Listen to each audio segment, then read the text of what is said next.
Howdy folks, and welcome back to Hive Prometheus. Today I want to go over a Tyranid dependent matchup with Adeptus Custodes. I've only had 2 games with them over the edition. However, I think it's an important matchup to go over for Tyranids because they're one of the top meta picks right now. As I reviewed last week, they had about a 53% win rate over the weekend.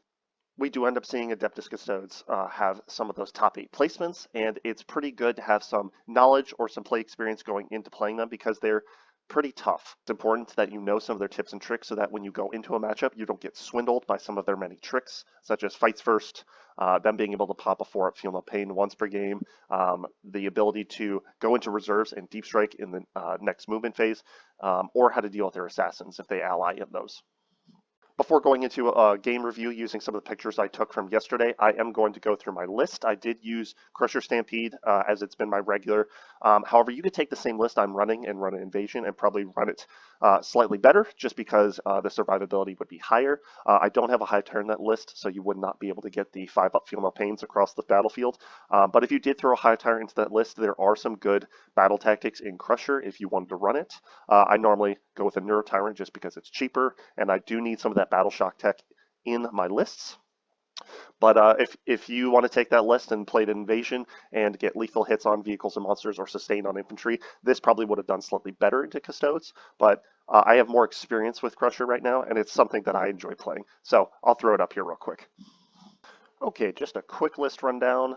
My HQs at the top are my Neuro Tyrant with no enhancements, Old One-Eye running solo, and Death Leaper. Death Leaper usually infiltrates up just a little bit with the Neurolictors trying to cover some of the midfield objectives. They are kind of bait pieces to get people to come to the middle. I'm okay sacrificing them in the case that I'd be able to get a first turn shoot or charge with my other monsters.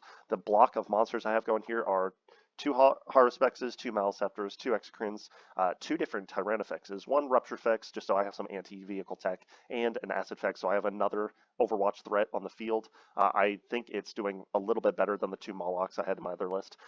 And of course, our core scoring units are 2 units of 10 Gargoyles, either to use as move blocks or to grab primary early on in the game, and then 2 Rippers as redundancy in the case that if my Bivor does die, I can still score things like behind enemy lines, deploy Teleport Homer, investigate signals, or engage on all fronts. All right, looking here at the deployment for first turn, we are playing priority targets on Crucible of Battle with the diagonals going from midboard on your table edge to the corner and oppositely on the other side. I set up in the hopes that my opponent would get first turn. I tried to put my Neurolictor about 22 inches away from the Blade Wizard and his Wardens that have the once per game advance and charge. I was hoping that he would at least toe in here and then I would be able to move up 8 inches or so here and then get a charge. Trajan's squad over here, I thought might come into the building here with an advance, toe in and stay in cover so that anything that wanted to come over and shoot them would have to get into this area here to shoot in. That ended up not happening, but I'll go over that later. He then has a unit of 2 Terminators here. He has 2 Terminators here. He had a block of 5 Terminators in Deep Strike. He's got some Wardens with a sword and board in the back with a Inquisitor or some sort of Psychic Lady. And then the Wardens, I put a blue dice next to note that they had 3 wounds apiece. And then the Terminators, I have a black dice with a 4 for 4 wounds apiece, just so I could remember for target allocation and shooting, because I don't know, I couldn't really tell with everything just being primed black here, other than Trajan, who is one of the only painted models. Alas, that's not what ended up happening because I ended up getting a first turn. So from here, I thought that with that block of Terminators in Deep Strike, I don't have to be too careful about my backfield on turn 1, but I do have to be a little cautious about which monsters that I use to screen out my backfield.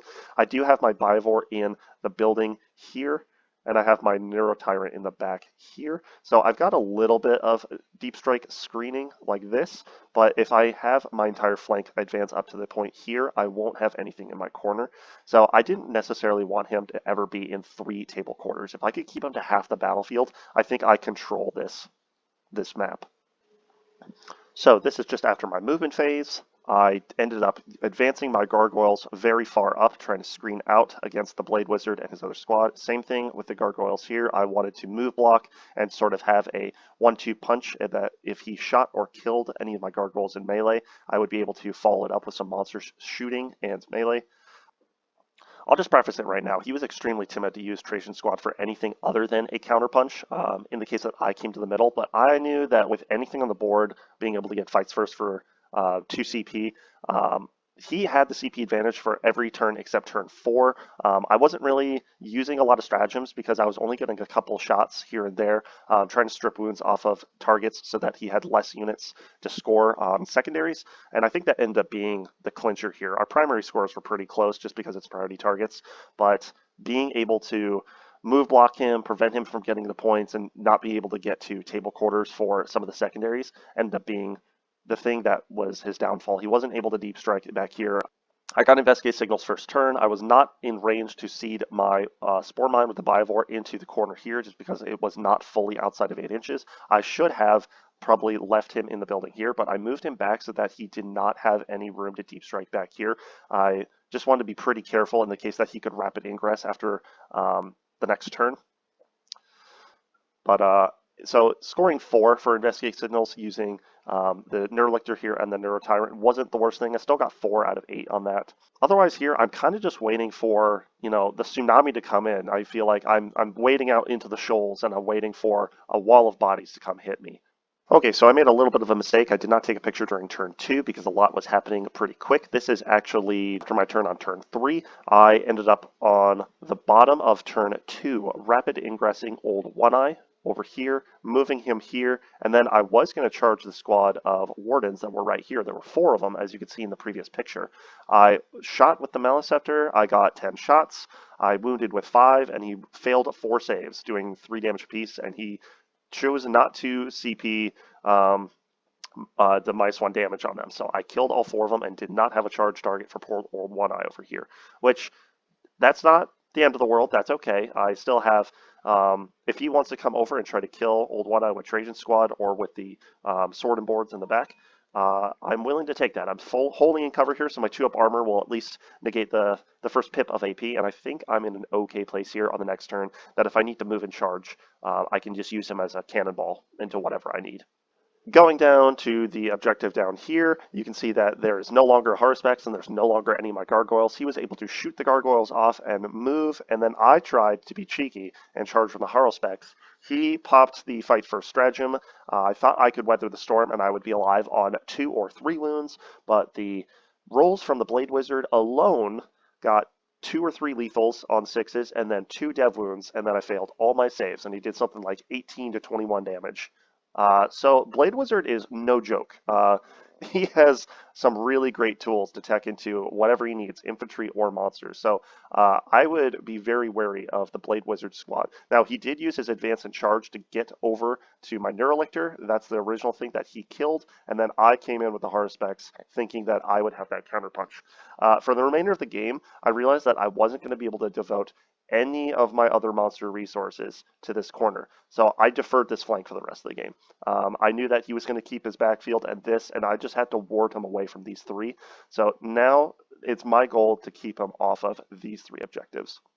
Okay, so this is at the bottom of turn 4 after both of our turns. A lot happened again. This Maleceptor had just been a champion all game. I didn't note it earlier, but he on turn 1 or turn 2 was able to move up, be within 18 of a squad of 2 Terminators, and he killed both of them in 1 shooting activation. He then, on the next turn, as I told you, was able to shoot and kill those 4 Wardens in 1 activation. And then between the shooting from the Tyrannifex here that was in the middle, the Exocrine, and this Maleceptor, they all were able to thread shots through here and kill 4 of the 6 Terminators that had deep struck over here, leaving 2 alive. They then went to the sky and then later were able to deep strike over here to get engaged on all fronts.